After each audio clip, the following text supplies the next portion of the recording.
Tu teisingai, taip, nes viskas brangsta. Tai buvo tiesiog tragedija, 3 valandų darbas, labai blogai buvo, labai. Ir jinai sako, Renata, aš iš proto išeisiu. Renata, mano sesuo prieš daug metų pradėjo dirbti kirpėją ir dabar jinai yra 100-milijoninėje kompanijoje direktorė. Tu prieš daug metų pradėjai dirbti kirpėją ir paskui tapai verslo savininkė. Tai kas čia dabar darosi? Pradėjai dirbti kirpėjas ir tampi direktoriais, ar kaip čia taip tavo gyvenime įvyko? Labai gerai būtų, kad tai būtų iš tikrųjų, kad būtų tokia tiesa ir kad visi tokia eitų linkme, kaip ir tavo sesuo ir aš. Iš tikrųjų šita profesija nėra tokia lengva, bet joje tu įgauni labai svarbių tokių verslo įgūdžių, nes tu nuolat bendrauji ir jeigu tu moki girdėti, tai ką tau sako klientai, ką sako aplinka, tai tu tikrai tau atsiveria beribės galimybės. Aš labai gerai prisimenu savo darbą, pirmas darbas buvo mano bare, padavėjau, tai ten yra geriausia komunikacijos bendravimo mokykla. Ir kirpėjos turi taip pat turėti tą gebėjimą, tą įgūdį bendrauti, komunikuoti. Sutinki su tuo? Labai didelį turi turėti įgūdį. Ir tarkim, mano starte, kai aš tik tai pradėjau savo karjerą, jinai iš tikrųjų buvo pati pradžia ir pati baisiausia, kaip aš dabar vertinu, nes visiškai niekas manim nesirūpino jaunų specialistų, bet lygiai taip pat aš tam etapui esu labai dėkinga, todėl kad aš pradėjau dirbti iš karto tuo metu pačioj brangiausiai, liukse taip vadinamam, prieš 30 metų grožio salone, kuriame jau tada rinkosi vyriausybė, Seimas, tik tai pačios turtingiausios žodžiu, ponios. Ir tada jau aš, būdama vaikas, 18 metų, jau pradėjau dirbti ir jau tada girdėdavau, matydavau, patekau kaip į visiškai kitą pasaulį. Ir ta komunikacija, apie kurią tu sakai, turbūt yra pati svarbiausia, nes tu tarp eilučių, tu jokiam vadovėliu to neišmoksi. Tai, ką tu girdi, ką tu matai, ką tu supranti, kad tu tikrai turi išmokti daugybę dalykų. Tai jeigu tą sugebi išlavinti savyje, tai tiesiog viskas pas tave atsiveria labai stipriai. Bet tai tu gaunasi, kad tu patekai į tą aplinką, kur tu buvai priversta išsiugdyti tam tikrus įgūdžius ir komunikuoti. Tai gerai, čia gerą temą užkabinai, tu atėjo tuo metu patys tie svarbiausi žmonės, ne, tuo metu vyriausybėje. Kaip jie atrodo, kai jie sėdi pas tave krėsle, kur pas tave yra aštrios žirklės, britva, kaip jie... Labai geras klausimas tavo.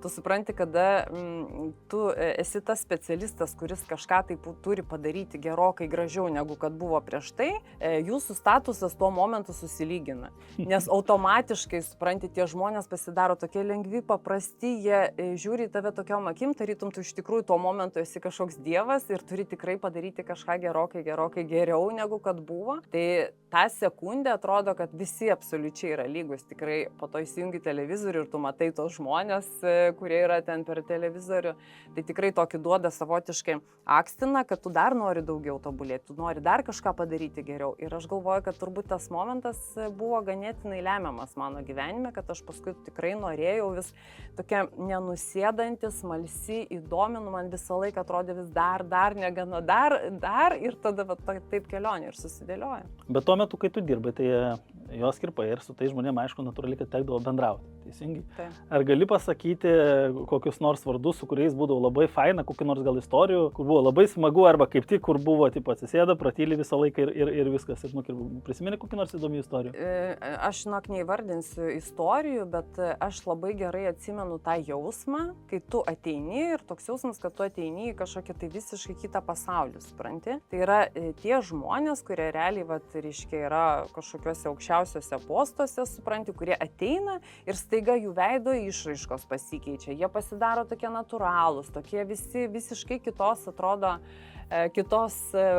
kitokie žmonės ir tu automatiškai supranti, kad tie statusai yra niekas, ne? Kad tu iš esmės, būdamas žmogus, jeigu tu moki gerai su jais draugauti, komunikuoti, kalbėti, kad tu esi lygiai toks pats ir tau tai kaip jaunam žmogui labai daug ką gali duoti. Nes tu ilgą laiką esi vienos didžiausių pasaulio bendruomenės BNI klubo narys, dalyvauji aktyviuose verslininkų susirinkimuose, bendrauji, dalinatės kontaktais ir taip toliau šiuo metu.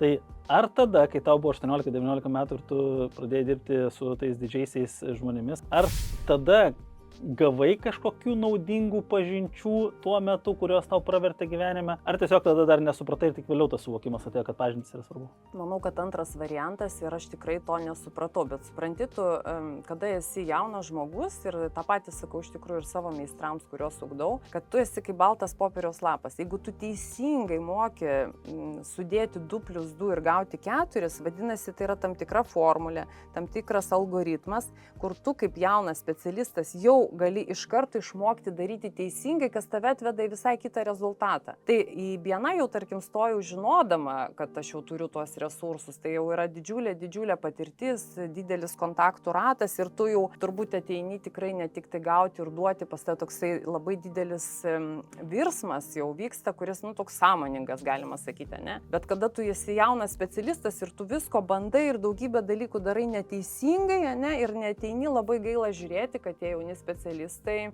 netgi turėdami didelę aistrą tam darbui, jie tiesiog neišsilaiko rinkoje, konkurencija yra didžiulė, nežino ką daryti, kaip daryti, daro begalės klaidų ir tikrai neišsilaiko. Tai jeigu kalbant apie jaunus specialistus, kartais žmonės ateina į šitą profesiją, pasirenka ten kirpėjas, manikiuristės, pedikuristės profesiją dėl skirtingų priežasčių. Vienas pasirenka taip, todėl kad galvoja, kad jam tai labai patinka, fainai, naudinga, įdomu. Kitas pasirenka dėl to, kad nežino, kur daugiau eiti ir čia bent jau kažkokį duonos kąsnį užsidirbsiu.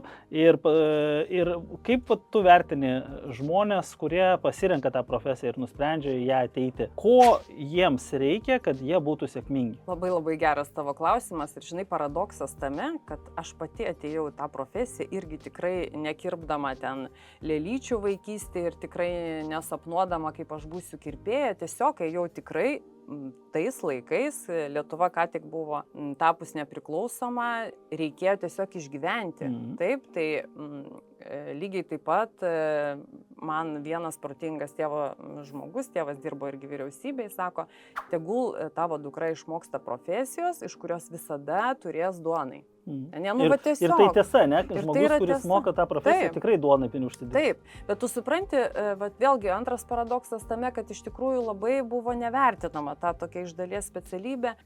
Taigi tu kirpėja ten arba tu manikiuristė, nieko ten supranti, tikrai nestatusas, neatitinkamas. Ir aš tau pasakysiu nuoširdžiai, man asmeniškai labai trūko to statuso. Labai. Ir aš atsimenu, tik 26 metų nuėjau universitetą, sąmoningai baigiau, nes galvoju, kodėl šitos specialybės, iš tikrųjų niekas taip nevertina. Net atrodė, nežinau, ten konsultantė kokia dirbti ir tai didesnis prestižas, negu kad tu čia iš tikrųjų išmanai tą profesiją. Turi psichologijos labai daug žinoti, išmokti valdyti kažkokius konfliktus, labai daug turi žinoti. Atrodo, esi užaugęs toks kaip specialistas, bet vis tiek jautiesi tokia visuomenės, žinai, tokia žemo ganėtinai sluoksnė, ne?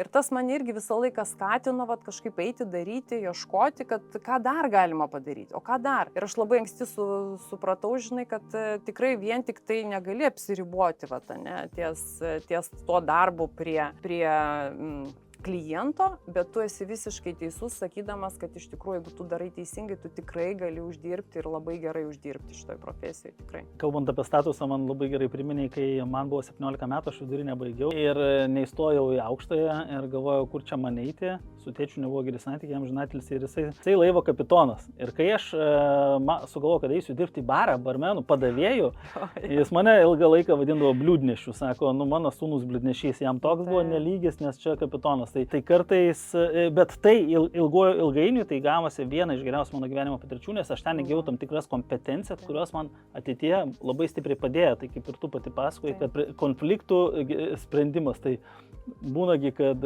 nukerpi kokį nors vaikinuką ar damą ir šukuosina nepateisino jo susikurto paveikslo. Patikėk. Ar turi savo istoriją, savo gyvenime tokių istorijų, kur buvo tikrai žiaurus konfliktas ir kaip išsisprendė? Turėjau tikrai tokių istorijų ir aš, kada vedu mokymus meistrams, visada tas istorijas pasakoti. Jie negalvotų, kad staiga jie vieni tokie, pradėjo dirbti, atsirado konfliktas, kiti galvoja, tai kaip gali apskritai su klientu kilti kilti konfliktas? Nu taip, todėl kad tarp žmonių apskritai elementaru, kad konfliktai kyla ir galbūt tokie kartais visai tokie diplomatiški tie konfliktai ir tokie atrodytų nieko tokio labai ten drastiško, bet patikėk manim, per 16 mūsų salono verslo metų aš tiek visko prisižiūrėjau, neįsivaizduoju, kur tu kartais tiesiog visiškai nesupranti, kur ta riba yra ir kurioje vietoje ten, ne? Tai konfliktai apskritai mus daugiausiai augina, ne? Bet grįžtant prie tavo klausimo apie tą istoriją, tai tikrai aš buvau 18 metų, įsivaizduok tais laikais, aš lygiai 3 mėnesius mokiausi kirpėjos profesijos. Gali įsivaizduoti, man atrodo, per 26 metus, kuriuos paskui dar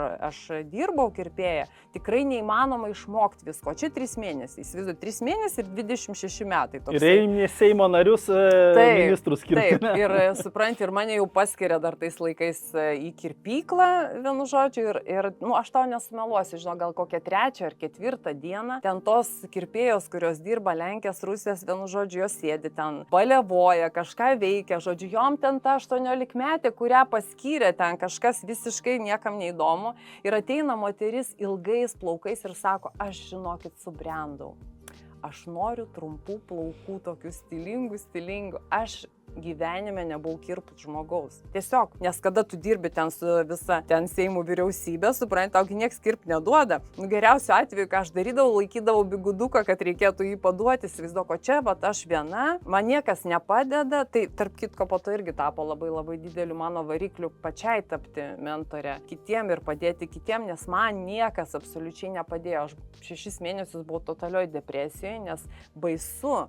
Be proto baisu, tu eini į darbą šlapiom rankom iš streso, eini iš darbo, supranti, galvoji, kad tik ta diena baigtųsi kuo greičiau ir aš ją noriu tiesiog pamiršti ir kiekviena diena buvo vien konfliktai. Bet tos moters tai apskritai niekada nepamiršiu, nes tai buvo tiesiog tragedija, 3 valandų darbas, labai blogai buvo, labai. Ir jinai, žinokit, pasižiūrėjo ir jinai tiesiog, supranti, sako, aš dar niekada neturėjau blogesnio kirpimo ir išėjo. Ir aš kaip galvoju, tada galėjo tos moteris padėti, galėjo prieiti, galėjo perkirpti, galėjo būti labai daug aplinkui pagalbos, bet nieko to nebuvo, tiesiog tokie laikai buvo. Tai daug tokių baisių istorijų, kurios mus augina. Ir kaip tu sakei, ir daug streso patiri tuo metu. Taip. Bet po kurio laiko tai vienus stresas sugniuždo, kitus stresas kaip tik motyvuoja labiau veikti. Tai mes čia galėtume gražiai pereiti prie to, kaip nuo kirpėjos darbo, kaip tu pereiti prie salono valdymo darbo. Tai tavęs stresas, kaip suprantu, nesugniuždė. Ir ta istorija nebuvo taip, kad reikit visi šilti, aš dabar nebedirbsiu, išeinu ir taip toliau. Daug kartų tai buvo, kad jau viskas, išeinu, nedirbsiu, nedarysiu, bet turbūt iki salono buvo viena tokia grandis labai didelė ir stipri, kada pas mane gyvenime atsirado žmogus, vyras, dar tuo metu ne mano vyras, bet kuris labai stipriai patikėjo manim. Tai įsivaizduok, vyksta naujo salono atidarimas Vilniuje, tais laikais Latvis atvažiuoja atidarinėti grožio salono ir daro atranką. Ir iš 180 kirpėjų atrenka 3. Iš kurių tų 3 esu viena aš. Mes važiuojame į Rygą mokytis. Tai buvo tiesiog tokio lygio pasitikėjimas, kad tu gali. Aš atrodo, aš nieko nemoku, aš nieko nesugebu, aš nieko negaliu, man viskas nesiseka. Ir ten jau buvo, žinai, tais laikais keista. Mes gyvenom ir Lietuva, ir Latvija tokiu pačiu laikotarpiu. Bet grožio salonų sritis ir iki šiandien be proto skyrėsi, tarkim, jeigu imti Rygą ir Lietuvoje. Ir tada jie jau buvo, nežinau, mano akim žiūrint, ten buvo šviesmečiais į priekį. Aš nežinau, kodėl buvo toks didžiulis skirtumas. Mes važiavom, ten dirbom ant podiumų. Tai buvo tiesiog toksai Paryžiaus kažkoks etalonas, supranti. Ir tada to mano boso patikėjimas manim, kad aš esu kažkas daugiau negu kad tik kirpėja, turbūt davė man labai didelį tokį, žinai, pastumėjimą, nes, žinai, tikėjimas, kai tavim kažkas tiki, tai yra begalinė jėga. Tai ir salonas po to viskas atsidarė ir susidėlioja tiesiog savaime. Jo, taigi gaunas, kai tu tikėjai kitų žmonių labiau negu jis tikėjo pačiu savimi, jisai kažkaip pradeda paskui pats tikėti. Taip. Bet tam, kad tu tikėtum kitų žmogumi, jisai turi turėti tam tikras charakterio savybės ir tu turi jame įžvelgti tai, ko gal jis šiame etape pats savyje nemato. Tai tu turbūt dabar, kai jau pati mentoriauji, vedi mokymus, Kokia dabar šiame gyvenimo etape, kokia konkreti tavo veikla, ką tu darai? Aš šiuo metu turiu mentorystės ir konsultacijas grožio salonų vadovam ir meistram. Tai kodėl vadovam ir meistram? Todėl, kad meistram aš apskritai visus 30 metų, 26, tai tikrai vedu mokymus ir vien tik tai dirbti su meistrais irgi be galo įdomu ir juos auginti, bet kada tie meistrai ateina iki tam tikro laikotarpio ir jie jau nori atsidaryti savo verslą, tai tada jau iš viso yra skanu be proto. Tai yra mano perliukai, galima sakyti, nes aš visą tą kelionę nuo nulio atėjau, ne, iki nuo A iki Z perėjau. Čia kaip automobilis, žinai, kai tu jau jį išrinkai, surinkai, išsilaikai teisę, žinai visus ženklus ir žinai, kaip su juo važiuoti. Ir ateina žmogus, kuris sako, nu va, gal norėčiau išsilaikyti teisės. Žinai, tai čia yra begalinis malonumas, nes atrodo, kaip gali kažko nežinot, kai viskas taip elementaru, taip paprasta, taip viską žinai, tai labai labai gera dalintis ir turbūt čia mano didžiausia aistra. Tai tu perėjai nuo to kelionę, nuo tiesiog žmogaus, kuris norėjo tiesiog uždirbti pinigų ir kažkaip išgyventi, iki to, kad tu dabar mokai žmonės susikurti savo darbo vietą netgi principė. Nes perėjimas nuo specialisto iki verslo savininko ar mini versliuko savininko, ne, tai yra nuo šviesmečiai skiriasi, kur tu tampi vis geresniu specialistu, o paskui tu turi jau nebe savo vadovauti, bet vadovauti salonui, vadovauti, dėrėti su tiekėjais ir taip toliau ir taip toliau. Tai kai kurie žmonės pereina tą kelią, bet dabar, kai tu dirbai, pačioje pradžioje aš įtariu, kad tai nebuvo dideli atlyginimai. Kiek savo karjeros pradžioje, nu tada dar litai turbūt buvo? Jo, buvo vagnorkės dar. Dar vagnorkės, nežinau. Čia turbūt mūsų žiūrovai mažai kas žinos, kas yra vagnorkės, bet buvo periode tokia valiuta lietuviška pereinama laikotarpio nuo rublių prie lito.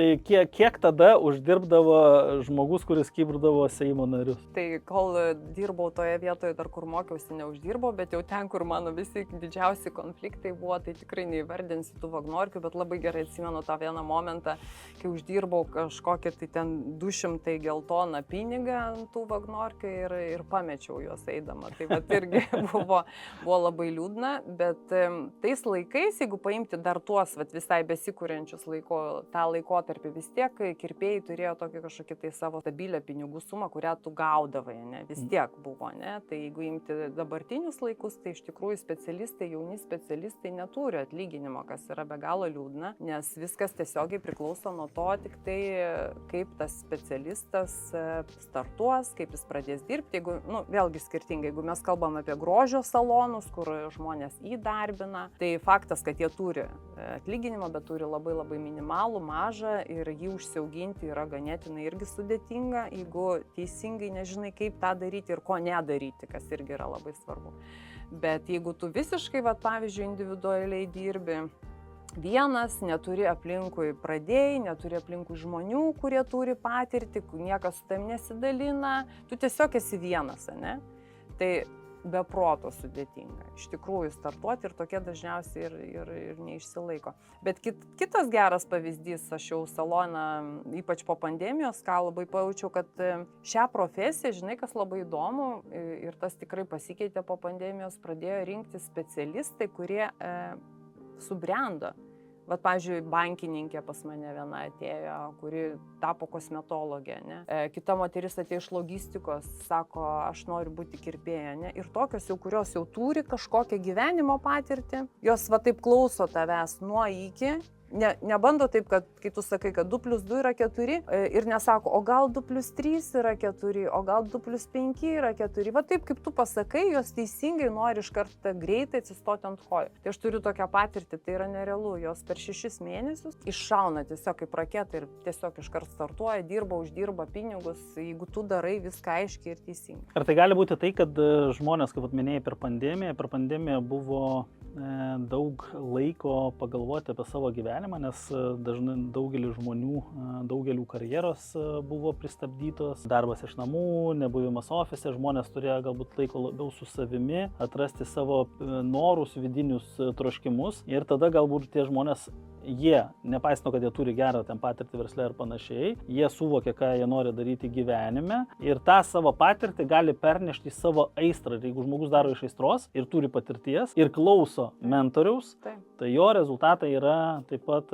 geresni. Gerokai geresni, vienareikšmiškai. Ir tu labai gerai paminėjai, kad iš tikrųjų, žinai, pandemija kartais tiesiog gyvenimas tave priverčia kažką padaryti, ne? Ir pačiam žmogui sustoti, pamastyti, mes greičiausiai evoliuciškai esam taip sutverti, kad nelabai jau taip gaunasi, ne? Mes tiesiog einam, darom, tai pandemija tikrai buvo tas laikotarpis, kuris pristabdė, tikrai žmonės susimastė, daugybė psichologai čia yra aprašę, daugybė straipsnių. Ir kada pas mane, pavyzdžiui, net ir dabar į konsultaciją ateina žmonės, kurie, pavyzdžiui, nori arba atidaryti grožio salonus, arba, pavyzdžiui, kosmetologė, tarkim, visai neseniai sako, nu tiesiog metai, pusantrų, niekaip negaliu išsivažiuoti, o pasirodo, sakau, kokia tavo patirtis, aš matau, kad jai 32 metai. Jinai aš sako, aš tą dariau, aš dirbau personalę, suprant viskas, aš iš jos visą tą jos backgroundą, patirtį paimu ir mes jį darbinam. Tai tu jau nebesi nuo nulio, ne? Ir tokie specialistai salone, jie labai greitai startuodavo. Labai greitai, jie tiksliai, aiškiai žino, nesiblaško. Tu visada gali savo buvusią patirtį labai gerai darbinti. Tai jeigu jūs svarstote apie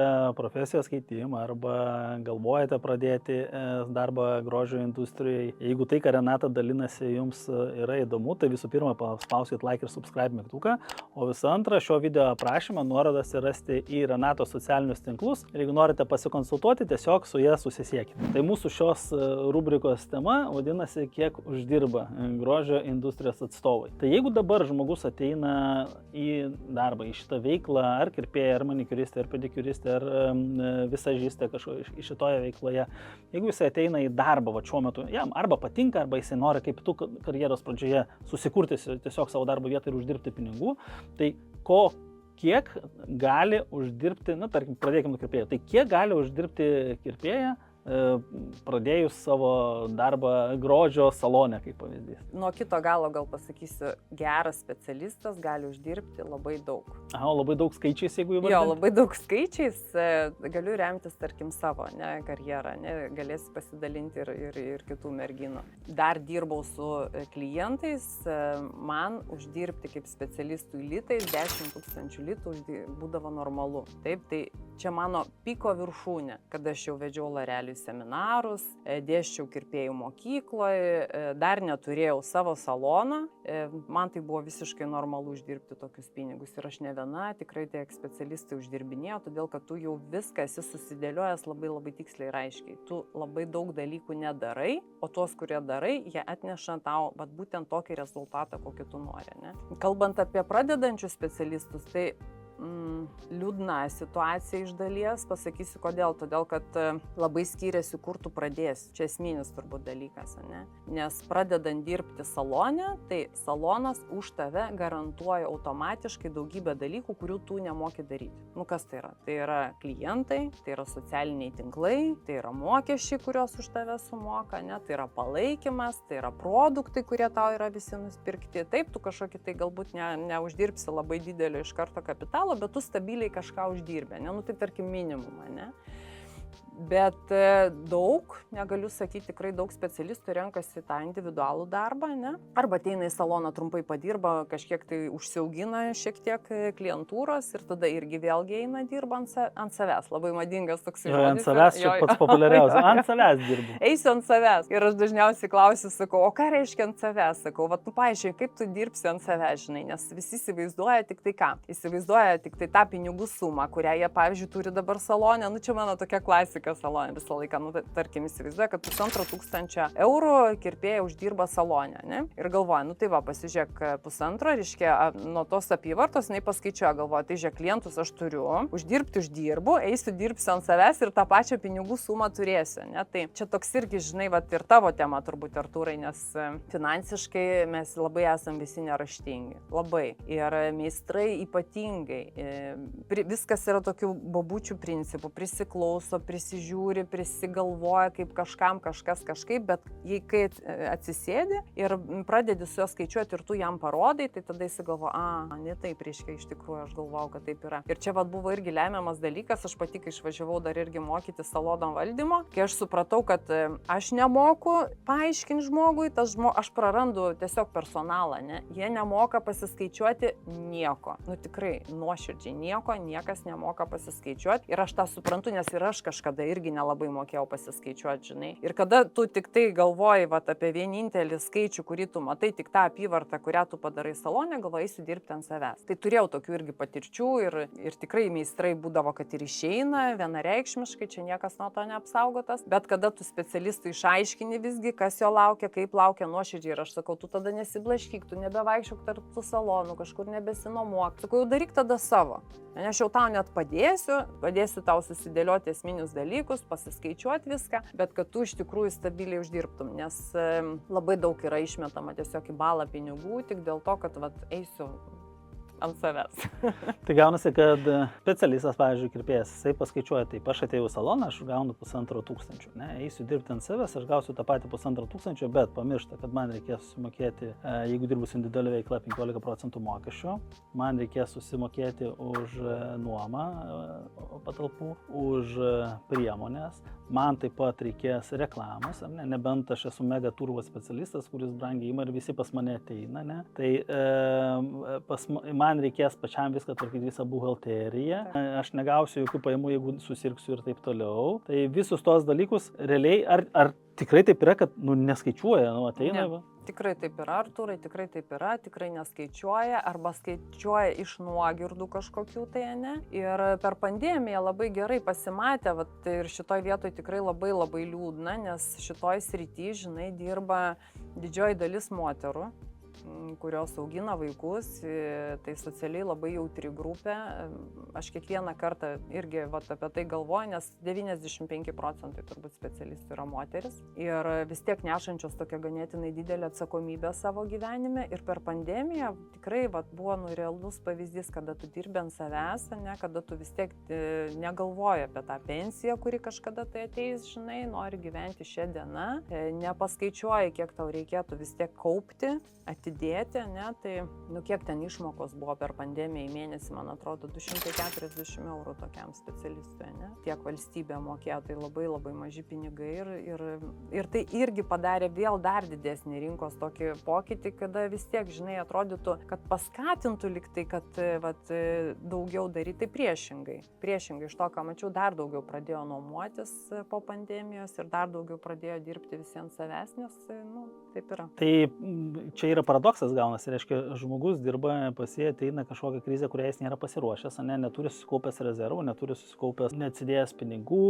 turi atsakomybės ten vaikai ir panašiai, praranda pajamas, galim sakyti, nes nieko. Ir tai neišmokė jų pradėti taupyti, kaupti, investuoti, planuoti savo finansus. Ar tokia yra dabar realybė? Vėlgi, supranti, labai Lietuva skirtinga, labai skirtingi yra meistrai, labai skirtingom sąlygom dirba, ne, ir negali taip visai visų pagal vieną kažkokį kriterijų, bet jeigu galėčiau taip vis tiek bendrą paimti, tai taip ir yra, kaip tu sakai. Iš esmės taip yra. Finansinis raštingumas yra, man labai gerai neseniai irgi mentorystėje viena jau net salono vadovė ir sako, Renata, negaliu prisiversti nei vienos užpildyti lentelę, sako, daryk ką nori. Ir aš per vieną, per antrą susitikimą mentorystės, aš sakau, kaip tu gali pagerinti tam tikrus dalykus, kurių tu net nepamatuoji, ne? Tai pagerinti galima tik tai, ką tu gali pamatuoti iš esmės, ne? Tai kad ir kaip tu nenori, bet jeigu jau tu darai, jeigu tu nori kažkokį tai turėti,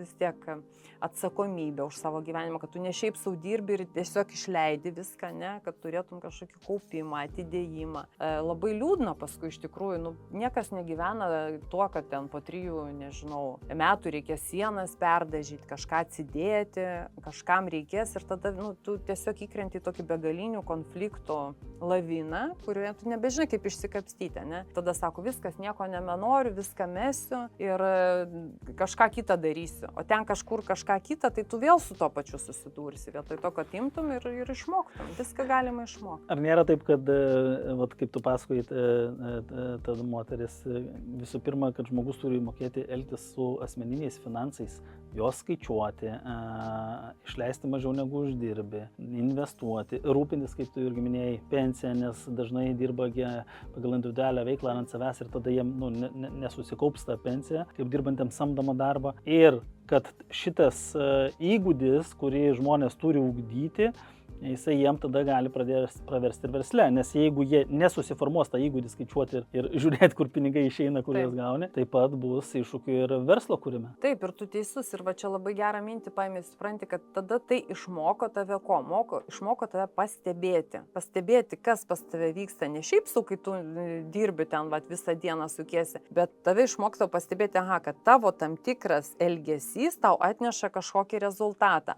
Šitas tavo elgesys va, atneša tokią pasiekmę ir tokį rezultatą, ne? Nes mes iš esmės tai, ką pastebim, ten nukreipiam savo energiją, o kur dėmesys, ten ir energija, ir ten daugiausiai pas tave tie dalykai arba gerėja, arba blogėja, ne? Ir apie tą įgūdį negalvoja, žinok, visiškai negalvoja, todėl kad tuo momentu, supranti, tau kitų labai daug dalykų reikia išmokti, ne? Užsisakyti tuos pačius, vat, ką tu ir vardinai, užsisakyti produktus, išmokti socialinius tinklus vystyti, išmokti pritraukti klientus, išmokti galų gale klientui kainą pakelti, ne? Vat jeigu tu ten jau seniai dirbi ir tu tiesiog nemoki, fiziškai atidėlioji 3 metus ir negali kainos pakelti. Supranti, įsivaizduok, koks tęsiasi didžiulis šleifas ir tada tu trypčioji toj pačioj vietoje, žinai, kaip pelkiai tokia, visą laiką tas pats per tą patį, nėra tokio pratekančio vandens, tu nepastebi, kur tas vanduo nuteka, tu nematai, ne? Nes tu nieko neskaičiuoji, nesusidėlioji ir sunku, meistrams be proto sunku, nežinau, gal tai kūrybinės asmenybės, supranti, žinai, nes ne veltui turbūt renkiesi dirbti vat, su klientais, pas tave ten meno išraiška, visi ten įsigilina tobulai padaryti paslaugą, bet verslumo prasme, tikrai kartais labai liūdna. Bet to, žinai, man yra toks irgi pamąstymas, kad tada, kai tavo vaikas ateina į žaislų parduotuvę ir paprašo tau nupirkti žaisliuką, o tu jam žiūri į akis ir galvoji, kad tau reikės sumokėti už telefoną ir už paslaugas ir turi vaikui atsakyti, tai, tokiu atveju gal turėtų šiek tiek tą kūrybiškumą nustumti šoną ir leisti šiek tiek racionalumui tam, kaip ir tu minėjai, kainos pakelti, nes tai yra sveikas, normalus procesas, tavo kompetencijos kyla, tai natūralu, kad ir kainos turi kilti ir tada čia savivertės dar klausimas. Tai ką tu patartum, pavyzdžiui, tiems specialistams, kurie pradeda veiklą ant savęs, kaip jiems patartum susidėlioti savo finansų planą, ką jiem pačioj padaryti, kokius pagrindus jiems susikurti bent jau reikėtų. Kad ir kokią čia dabar pasakyčiau formulę, žinok, tikrai pačiam yra labai labai sunku tą padaryti ir norisi paaiškinti, kodėl tai sunku padaryti. Nepaisant to, kiek mes metų jau čia esame ir nepriklausomi, vis tiek iš esmės, nežinau kaip kitose srityse, bet paslaugų sferoje mes neturim bazės. Tiesiog mes jos neturime, ne? Užtektų to pavažinėti, pavyzdžiui, po mokyklas, ne? Kur tu ten profesinės mokyklos, ten, tarkim, gerai, ten kosmetologė tu net gali aukštojoje mokykloje baigti, ne? Bet jeigu tu pamatytum, kiek yra mažai verslumo pamokų, gal nesumeluosiu tau, kokie gal 5 arba 10%, ne? Tai, kas atrodytų šiaip iš esmės yra pagrindas ir to pagrindo tiesiog nėra. Niekur, bet aš jau dėstytoją atsimenu dirbti irgi vieną mokyklą, iki šiol mokina cheminius sušukavimus, ten perūkus kažkokius mokina daryti, suprantu, kur tu visiškai tie įgūdžiai tau yra nereikalingi, vietoj to, kad iš tikrųjų išmokintum žmonės, žinai, ten marketingo, rinkodaros, tą pačią kainą pakelti, prisitraukti klientų, lojalių klientų, nėra to. Ir kadangi to nėra, mes išmokstam gerai atlikti paslaugą, tikrai, jeigu tu paimtume statistiškai tyrimus, kaip gerai yra atliekamos visos paslaugos Lietuvoje, nerealiai gerai, ne? Visi važiuoja, ten grįžta ir iš migrantai visi atvažiuoja čia darytis paslaugos. Jos yra pakankamai nebrangios vis dar palyginus, ne? Netgi lyginant su visa Europa, tikrai yra pigesnės, o kokybė labai gera. Visi sako, labai gerai čia visi dirba, ne?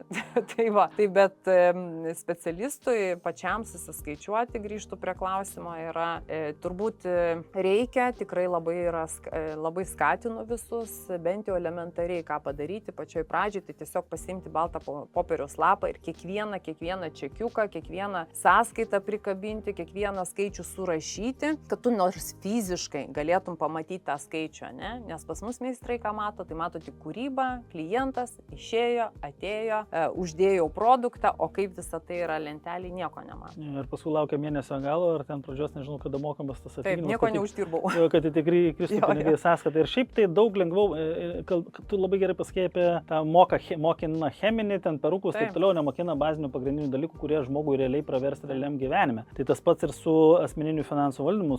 Jeigu žmogus ateina į darbą, nepradeda dirbti specialistas, tas pats, kuris, tarkim, nemoka paskaičiuoti, bet jisai daug stipriau ir daug geriau jausis, jeigu jisai turės susiformavęs savo saugumo rezervą, ten 5-6 mėnesių atlyginimo rezervą ir net jei jums sunkiuose perioduose jisai jausis tvirtai. Ir rezervus galite susiformuoti ir laikyti pinigus, galite ten, kur mokamas turbūt didžiausias palūkanas Lietuvoje. Tai Freedom 24 galima gauti beveik iki 9% palūkanų ilgalaikiuose taupymo planuose. Nuorodos visos yra šio video aprašyme. Galite nueiti pasižiūrėti, atsidaryti paskyrą ir bent jau pradėti taupyti. O jeigu spėsit padaryti tai iki rugpjūčio 31 dienos, tai dar Freedom dovanoja iki 20 atsitiktinių akcijų nemokamai. Irgi pasižiūrėkite visas taisyklės ir ženkite pirmą žingsnį savo rezervo kaupimui ir investavimui ir teisingam elgesiui su pinigais. O kita svarbi dalis yra, kaip žmogus gali turėti daugiau pinigų.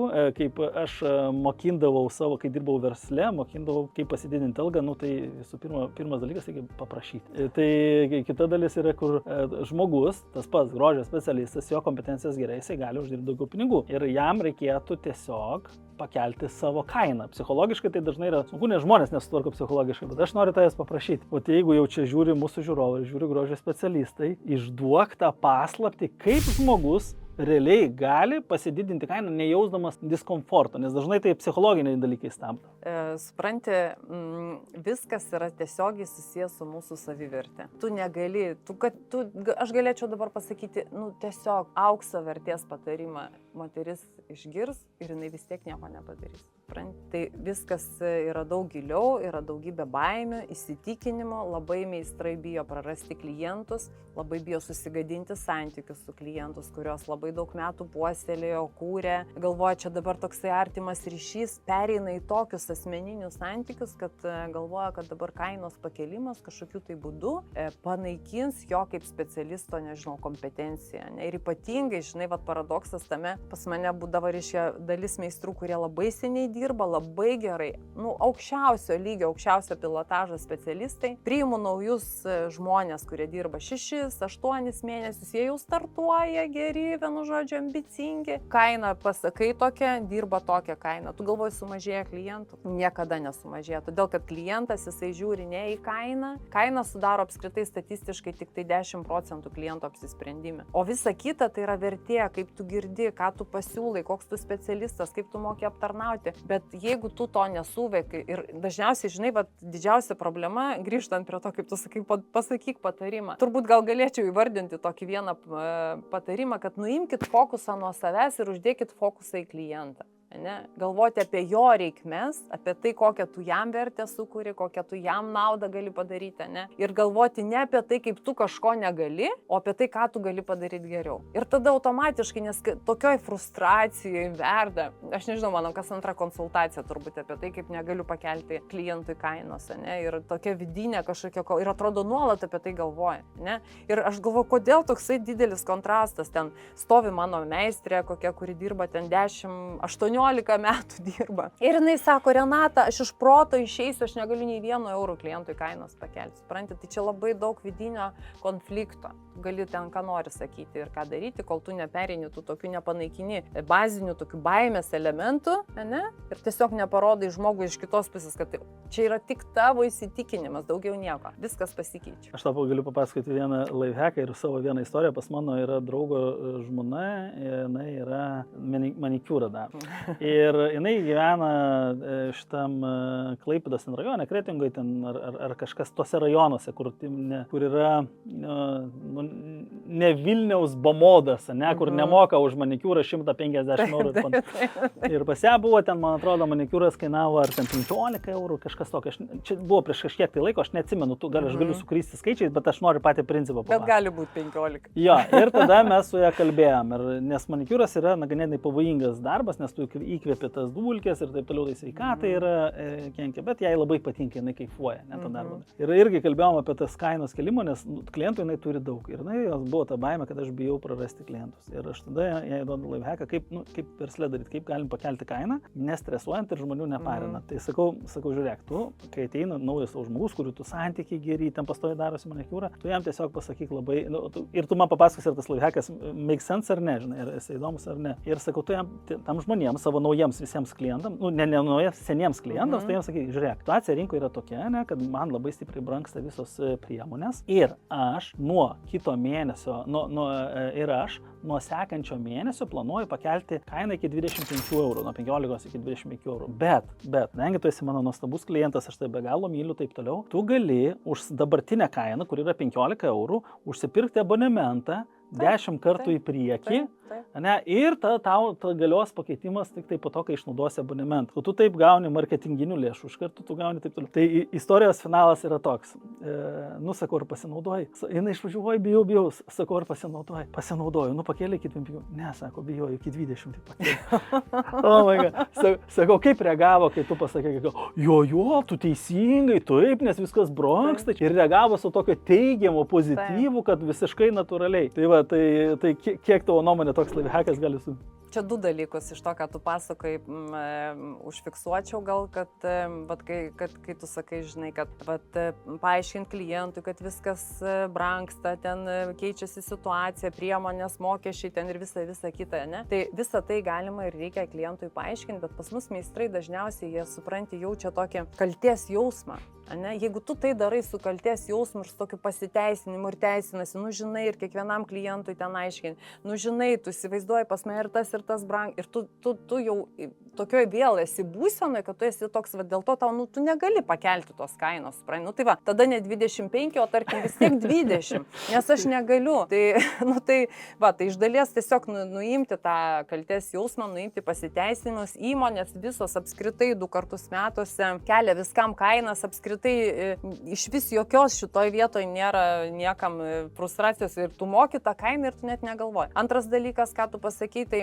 tas lifehackas yra labai labai geras, bet jis tinka dažniausiai įmonėms, ne, salonams, kur tu, pavyzdžiui, yra marketinginis, labai labai geras triukas, nes tu tada į priekį gali tikrai išsipirkti tos abonementus, ne, bet žiūrėk, kas gaunasi su meistru. Nei jisai suskaičiuos, kiek jinai išsipirko vėl eilinį kartą, nei jinai suves, kada ten tie abonementai baigėsi. Supranti, tai tam reikia vis tiek įrankius turėti, ne, kad tu pasižiūrėtum, aha, aš įvedžiau šitą lifehacką, pasiskaičiau, man tinka, aš galiu iš to pasimokyti, sekančią kartą kažką padaryti, ne. Kitas dalykas, jeigu pas ją ir taip yra pilna klientų, kam jai tie abonementai?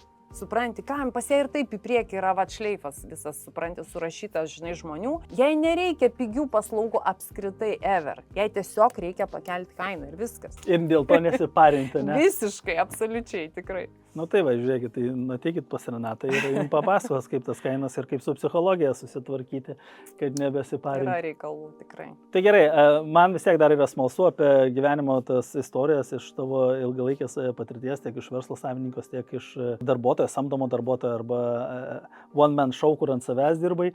Gal gali pasidalinti kokią istoriją, kur kiek tavo aplinkoje arba iš žinomų žmonių, iš žinomų aplinkos žmonių, pavyzdžiui, kirpėja arba ten kokia grožio specialistė, kokią sumą uždirbo daugiausiai ten per mėnesį? Oi, žinok, gerai dirbantis specialistas tikrai gali uždirbti, negaliu įvardinti kažkieno asmeninius finansus, bet tikrai laisvai galima uždirbti 5000 eurų paprastuoju būdu. Specialistui tikrai yra normalu, bet tas specialistas vėlgi, tai ko gero nebus specialistas dirbantis mažom kainom, ne, tai turėtų turėtų būti jau tikrai aukšto pilotažo, gerom kainom dirbantis, ne, tarkim, labai didelis skirtumas, kada tu pradedi dirbti, pavyzdžiui, manikiūro kainom, ne, ten, arba ten barberių, kur pas tave ten 20-30, ne, ir ten, nežinau, darydamas kokius plaukų dažymus ar tačius, kur pas tave viena paslauga gali kainuoti 300 eurų, ne, tai yra didelis skirtumas nuo to, kokius tu klientus aptarnauji, kur tu juos aptarnauji, kokiam tu mieste dirbi, ne, su kokia tu veikla dirbi, kokie klientai pas tave, labai daug sudedamųjų dalių, ne, tai tiek startas gali būti toksai ganėtinai liūdnas, bet mano statistika rodo, kad tikrai per 6-8 mėnesius specialistas tikrai gali uždirbinėti 1500 eurų, tikrai gali. Į rankas turiu minėti, Taip, gali į rankas tikrai uždirbti, vėlgi negaliu visos Lietuvos sureikšminti, kažkas gal ten mus žiūrės mažesniuose miesteliuose, sakys, tu ką juokauja, ne, bet tikrai mieste, tarkim, dirbant ir gerom kainom, dirbant tikrai tai yra realu, visiškai. Tai kaip man, aš esu, pavyzdžiui, kirpėjas ir noriu uždirbti 5000 eurų. Ką aš turiu padaryti, kad galėčiau gauti tokias pajamas? Tai pirmiausiai, ką tau reikia padaryti, tau reikia turėti lojalių klientų bazę. Taip, o kaip ją susikurti? Nes tai yra tokia profesija, kurioje tu be klientų esi niekas. Tai vadinasi, tu turi turėti tiesiog savo enciklopediją, galima pasakyti, įgūdžių, ne, už kuriuos tavo klientas tau mokės pinigus. Paprastai, ne, tai vadinasi, tai mes nekalbam apie tobulą paslaugą, supranti turbūt, ne? Nes tobulą paslaugą gali atlikti, nežinau, po mokyklos, po 6 mėnesių jau specialistas. O tai kokių dar įgūdžių reikia tokiam ekspertui? Priklauso, kur tu dirbi, vėlgi, supranti. Pavyzdžiui, iššūkiai dirbti grožio salone specialistui, ten, nežinau, kosmetologiniam salone, ten barberių studijoje, nagų studijoje ir dirbti pačiam ant labai skiriasi, supranti. Lygiai taip pat ir pajamos gali labai stipriai skirtis, ne? Ir kiek tu tų pačių mokesčių sumokėsi, supranti, kiek pas tave atsinaujins tų klientų, kai tu kainą pakelsi, supranti, ar jie ten pas tave atkris visi. Tai pirmiausiai, ko reikia, tai tikrai reikia rinkti savo įgūdžių enciklopediją. Tiesiog, ne, kokių įgūdžių, tai tų, dėl kurių klientas pas tave sugrįžta. Ir kokie tai galėtų būti? Ne tik sugrįžta, bet dar ir rekomenduoja. Ne, tu pasižiūrėk, pavyzdžiui, nueini į bet kokį ten, nežinau, vakarėlį, visur standartiškai. Nesu mačius nei vieno, kad kur nors neužeitų kalba. O tai kur tu kerpiesi, žinai, o tai kur tu mani, kokia tavo spalva gera, žinai, tai kur buvai, parekomenduok mane, ne? Arba ten, tarkim, nežinau, tavo kokia nors gera kirpėja išvažiavo kažkur, tai pakeitė miestą, ne? Ką tu darysi? Taigi tu, aišku, savo draugų apklausio, kur tu, kur eini, ką darai, ne? Tai vadinasi, taip turi būti gerai, kad tie žmonės, kurie pas tave lankosi, jie tau nuolat tave kaip ambasadoriai rekomenduotų, ne? Ką reikia daryti dėl to? Tai dėl to reikia tikrai atlikti nepriekaištingai paslaugą, reikia mokėti rūpintis klientų, reikia girdėti, išmokti girdėti, ne? Nes dažniausiai pas mus specialistai taip moka kalbėti, ne, aš sakau, tu turi 2 ausis ir 1 burną, tu turi išmokti daugiau klausyti dvigubai negu kad kalbėti, o pas mus tu ateik pas kirpėją. Taigi visus pletkus papasakos, labai fainai, labai draugiškai, viską žinau, viskas vyksta ir tas fokusas į klientais yra, jis toks rūpestingas, bet jis ne iki galo toksai, negaliu sakyti, kad visų, bet daug kas iš tikrųjų pameta. Tie klientai, pas mus mums atrodo visiems toks savaime suprantamas reiškinys. Jie tiesiog eina ir eina, žinai. Mistiniu būdu atsiranda kažkas. Jo. Bet tie, kurie tikrai, jeigu jau kas žiūri, tikrai labai geri specialistai. Jie puikiausiai žino, kad jie tikrai yra kaip magnetas. Nesvarbu, kokią tu kainą dirbsi, pas tave bus klientai. Nesvarbu, kur tu dirbsi. Aš savo karjeroje 2 kartus nustojau dirbti kaip specialistė. Tai kada ten vaikus gimdžiau, paskui į L'Orealio akademiją išėjau dirbti, turėjau irgi visiškai nustoti. Aš labai gerai atsimenu tą jausmą, kai klientė sėdi kėdėje ir aš jai sakau, nuo šiol negalėsiu jūsų aptarnauti, nes ta. Ir jos pašoka, ir jos sako, ką? Jos taip pripranta, tu supranti, tu 10, 15, 20 metų vaikštai pas tą specialistą, ką? Kaip tai yra įmanoma? Tikrai aš sakau meistram, jeigu tu gerai dirbsi ir viską mokėsi išpildyti iki nuo A iki Z, nežinau, į mėnulį pas tave. Ten, aš jau galvau, Naujoje Vilniuje, kur nors pusrūsį dirbčiau, vis tiek eitų klientai, supranti. Tai tu įvaldai tą traukos magneto principą, kad žmonės tikrai pas tave visą laiką eina, nes tai yra, supranti, meistras apskritai, jeigu žino, tai jisai kaip psichologas, pasižiūrėk, jisai gali ir išklausyti, ir suprasti, ir tu paslaugą gavai gerą, ir produktų nusipirkai, kurių tau reikia, žinai, ir išėjai, ir tada visai Lietuvai gali pasakoti. Tai tokie specialistai labai labai gerai uždirba. Tai žiūrėk, tai jeigu taip reziumuoti, nes tai, ką tu papasakoji, tai labai tinka ne tik tai grožio specialistams, bet apskritai žmonėms, tiems ekspertams, kurie dirba su žmonėms. Ar tai būtų ten masažistas, Taip. ar tai būtų marketologas, ar bet kokią kitą paslaugą, kurią teiktų. Tai iš to, ką aš girdžiu, tai yra baziniai įgūdžiai, kurie yra pagal nutylėjimą, tai tu turi tiesiog gerai atlikti savo darbą, ne? Tai šitas yra bazinis, čia jau be šito Čia net nediskutuotina. Tada antras dalykas, turbūt čia aš jau prifantazuosiu pats, bet tu pasakyk, ar teisingai ar ne, naudoti tinkamas priemonės ir tada trečias dalykas, jau kur eina jau tie soft skillsai vadinami, tai geri komunikacijos įgūdžiai, aukštas emocinis intelektas, gebėjimas išgirsti, suprasti, suvokti kitą žmogų, charizma ir empatija, ne, gebėjimas subendrauti, atrasti prieimą prie skirtingų žmonių ir ne tik skirtingų žmonių, bet skirtingų būsenų, nes žmogus gali būti tas pats, bet jo būsenos gali būti skirtingos. Tai ir turbūt, nežinau, ar pataisyk, jeigu aš klystu, tiesiog tu turi mėgti žmonės. Būtent šitas tavo yra pats geriausias ever, nes jeigu tu renkiesi tą profesiją, supranti, bet žinai, nu va tikrai totalus paradoksas tame, kad kartais pas mane ateidavo tokie specialistai, žinai, iš viso to, ką tu va dabar išvardinai, jie nieko nemoka. Ne? Bet aš matau, kad jis taip myli žmonės, supranti, kad jam viskas natūraliai gaunasi. Nu, va tiesiog toksai, supranti, nuo A iki Z žmogus, iš kurio tu tiesiog imk ir mokykis. Ir aš, pavyzdžiui, būdavo, supranti, statau jaunus specialistus prie tokio, tu sakau, dirbk tiesiog šalia ir sugerk visą tai, ką tu vardini. Nes tu gali išmokti teisingai viską daryti, o tu gali tiesiog iš intuicijos viską daryti automatiškai teisingai, ne? Tai va, pavyzdžiui, aš buvau tas žmogus pati savo galvoju, kur turbūt manęs niekas nemokino, bet aš labai myliu žmonės. Aš tiesiog visą laiką galvoju, supranti, ką aš galėčiau dar padaryti dėl jų. Kaip kitaip, vat, kaip tu sakai, prisitaikyti prie būsenų. Vienas nori kalbėti, kitas nenori kalbėti, ne? Klientas, jisai turi jaustis taip, tarytum, tu esi vienas vienintelis pas jį.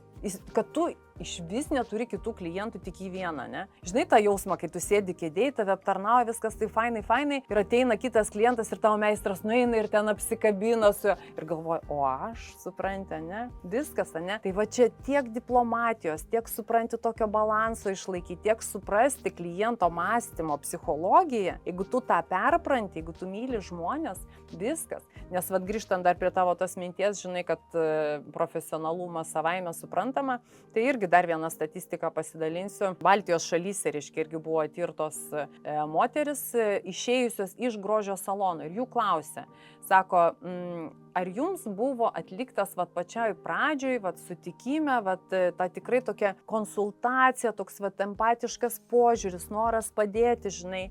Apklausė moteris ir 8 iš 10 pasakė, kad jos to negavo. Tada ėjo, reiškia, apklausos specialistai į, reiškia, saloną ir klausė meistrų. Meistrai sako, 10 iš 10 davė mane. Tai mes net nejaučiam tų dalykų, kurių mums trūksta, kad klientas tą padarytų, kad rekomenduotų, eitų, pasakotų, supranti. Ir tada galvoju, nu taigi aš toks geras specialistas. Nu tai kodėl čia tų klientų pas mane nėra tiek daug? O kada nėra pas tave ten pusę metų į priekį užrašymų, tai tada tu labai bijai pakelti kainą. Vėl grįžtam prie to pačio. Ir aš labai gerai prisimenu savo jausmą tavo salone, kurios savininkė tu buvai. Vienas iš dalykų, kuris man paliko patį didžiausią įspūdį apskritai, tai yra, kai aš atėjau pirmą kartą istorijoje, taip gyvenime man buvo, kad aš atėjau tą saloną ir pradžioje plauna galvą. Ir galvos plovimo metu padaro masažą. Tai man buvo toksai, wow, o ką taip galima buvo? Atrodo visiškas smulkmena, 2-3 minutės, po to išplauna vėl masažą ir tai man buvo pati geriausia dalis. Tik tai yra kita problema. Kai šitą saloną jau valdai nebe tu, šita tendencija dingo. Ji ne iš karto dingo, ji mažėjo ir dabar tai nebėra, to išskirtinumo nebėra ir aš nebesijaučiu atėjęs į tą saloną kaip kažkoms tai išskirtinis. Tai kiek turi įtakos tokie maži dalykai, kuriuos salono savininkai sugalvoja, ne, kad pritraukti klientų, kiek turi įtakos lojalumui? Žinai, čia norisi pacituoti tokią frazę, kad visas mūsų gyvenimas susideda iš smulkmenų. Ir kada tu supranti, kad tu pastebėsi tuos dalykus padarius klientui, klientas, supranti, atsineša savo tam tikrą patirtį, ne? Ir žiūrėk, viena maža detalė, masažas, kitoks kažkoks rankšluostis, turėjom, tarkim, rankšluosčių šildytuvą, kada tu klientų tiesiog, supranti, gali nušluostyti galvą šiltų rankšluosčio, ne žiemą ypatingai, ne, taigi tau, supranti, nu ką, tau sukelia tam tikrą emociją. Mes visi gyvename emocijų pasaulyje ir ten, kur Maja Angelou, man atrodo, pasakė, ne, kad žmogus išėjęs iš bet kokios paslaugos, jisai gali pamiršti viską, išskyrus tas emocijas, kurias jisai turėjo, ne. Tai suteikti žmogui emocijas, kai tu puikiai supranti, kokį tu gali turėti poveikį, yra labai paprasta, ne. Nu, tiesiog elementaru, tai aš kaip salono vadovė tiesiog ką turėjau, tai tiesiog sudėlioti algoritmą, ne. Man nereikia, kad tu fantazuotum, ne. Tu gali paskui, žinodamas tą tvarką ir taisyklės, fantazuoti kiek nori, apipinti ten savo asmeninę charizmą dar tą klientą, bet šituos 5 punktus tu privalai taikyti. Jie tiesiog parašyti nuo 1 iki 5. Masažas, šiltas rankšluostis, ten aptarnavimas toks ir visa kita. Ir tada, žiūrėk, ateina specialistas, galvoja, tai reiškia, taip turi būti. Tiesiog tai nediskutuotina visiškai, ne? Nes kiekvienas verslas susideda iš taisyklių. Nėra taisyklių, nėra verslo. Labai geras posakis. Tai kaip minėjau, tu dar esi BNI klubo narė, kur organizacijos vienyje virš 200 000 verslų visame pasaulyje. Tai ką tau tai duoda? Ką duoda buvimas bendruomenėje? Tu žinai, labai geras tavo šitas klausimas, todėl kad aš jau ne tik pati, bet ir savo iš grožio srities esančių specialistės, kurios tapo vadovėmis, veduosi sąmoningai BNI, dėl tos priežasties, kad tu turi išmokti būti tarp vadovų, nes tai yra kiti klausimai, kurie turi kitus atsakymus, kitoks požiūris, ne? Nes kada tu visą dieną, pavyzdžiui, esi tik tai tarp meistrų ir tarp klientų, tavo klausimai kiti, tavo poreikiai kiti, tu visai kitus girdi sprendimo būdus, supranti. Ir kada aš atėjau į bendruomenę, kurioje yra verslo vadovai, ne? Ir vadovai sprendžiantis tarp vadovų kylančius iššūkius, tu supranti, kad pirmas dalykas, tu esi ne vienas, antras dalykas, kažkas jau jeigu tai išsprendė ir aš galiu išspręsti, trečias dalykas, tu turi labai gerą palaikymą, ne? Nes žmonės, kurie yra savo kelyje susidūrę, visada nori padėti kitam tokiam pačiam, ne? Tai labai auginanti bendruomenė, labai daug suteikianti tokio, žinai, pastiprinimo ir ypatingai, kai buvo tas momentas, kai aš jau pardavinėjau saloną, tas procesas tikrai nebuvo lengvas, buvo pakankamai sudėtinga ir visa mano komanda, visas klubas irgi visi tai žinojo, buvo begalinis palaikymas, supratingumas, noras dar daugiau padėti. Ir žinai, tai yra turbūt, nesumeluosiu sakydama, vienas iš tokių klubų ir bendruomenė, kur tu pats pirmiausiai labai stipriai išsigrynini, ką tu nori gyvenime daryti, ne? Ir kaip tu nori išsigryninęs ir kokiu kampu, tiesiog toks tavo sąmoningumo būsena visai yra kitokia, ne? Nes kada mes darom viską autopilotu, nėra galimybių sustoti, tai arba gyvenimas sustabdo, ne? Arba ten, tarkim, jeigu stabteli, tai tiesiog tu pakreipi daug svarbesniais savo kampais. Ir žiūrėk, kas gaunasi.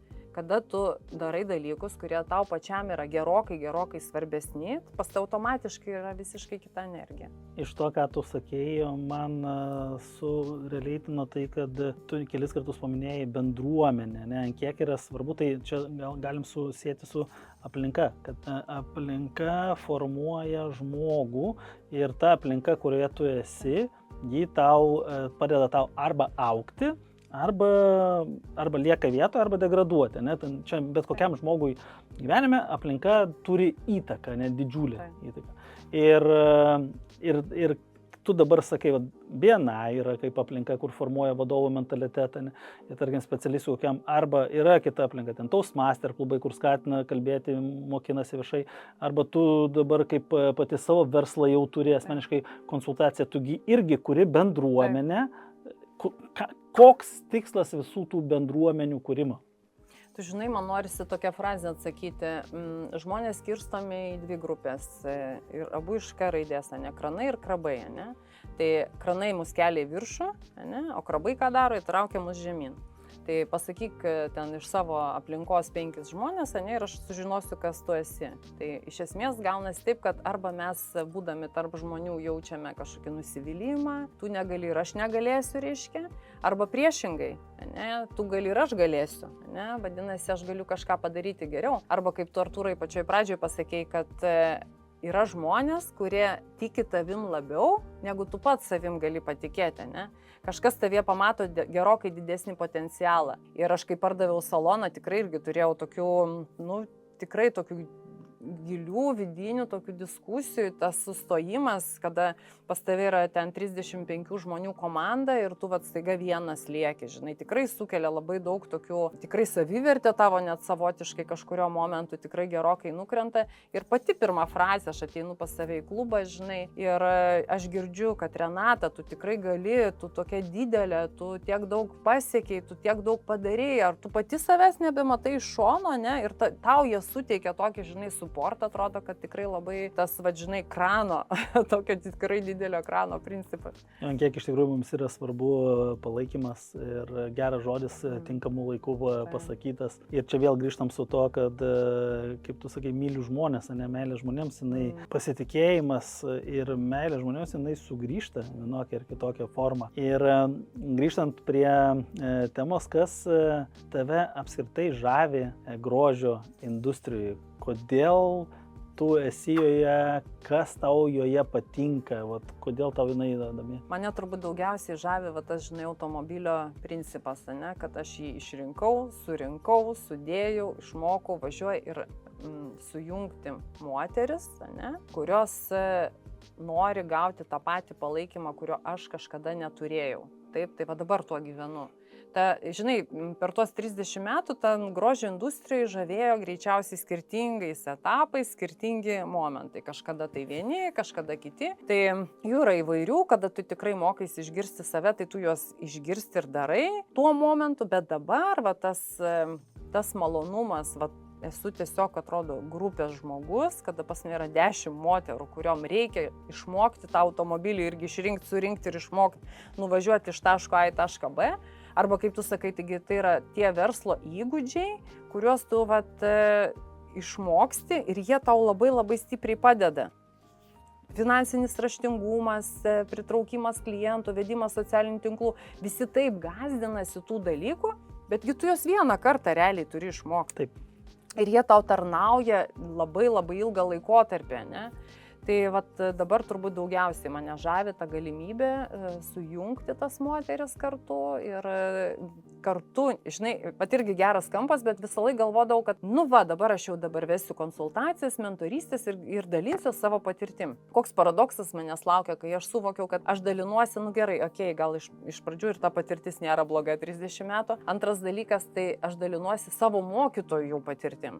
Tų savo visų verslo bendruomenių, tų renginių patirtim. Ir trečias dalykas, tai pažiūrėk, ateina tuos 10 moterų į grupę, taigi jos dalinasi tarpusavyje jau, kur aš irgi visame tame procese dalyvauju, kiek daug galima išspręsti, neįsivaizduoju, čia yra tiesiog kažkokios, tai nežinau, aukso kasyklos. Jo, tai bendruomenė yra vienas iš svarbiausių dalykų, ką žmonės gali padaryti. Taip, tarp kitko, mums dabar bekalbant, man toptelė idėja, kad kai tu turėsi savo merginų, damų, specialistų ar salonų savininkų bendruomenę, tai tu gali pasikviesti mus į svečius ir mes pravesim bazinius principus apie finansinio raštingumą, kurios galėtų būti naudingai. Ir čia mintis taip pat, jeigu žiūrite ir turite kažkokią savo bendruomenę ir norite kažkokios konsultacijos, kur paaiškintume, kaip veikia, kas yra asmeninis finansų raštingumas, nuo ko pradėti, kokie bazinės taisyklės yra, įrankių tam tikrų, tai prašykite man arturas@finansiškairaštingi.lt, galėsim apie tai aptarti.